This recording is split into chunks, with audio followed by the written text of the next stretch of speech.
খেজুরের গাছ থেকে বিচি পড়ে আরও খেজুর গাছ হচ্ছে। যে দেখতে পাচ্ছেন এটা একটা গাছ, এখানে 3টা গাছ আছে,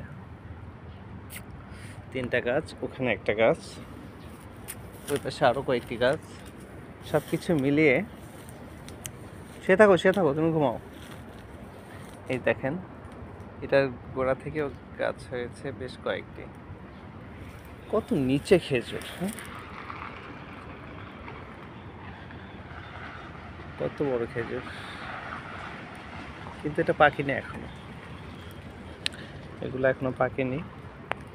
গাছ ছোট, খেজুরও ছোট, দু একটি হয়েছে বড়, দু একটির মধ্যে যেমন এই যে থাকে,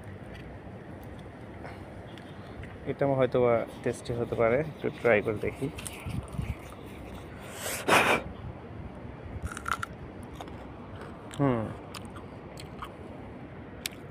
খুবই মজাদার, ভিতরে বিচি আছে।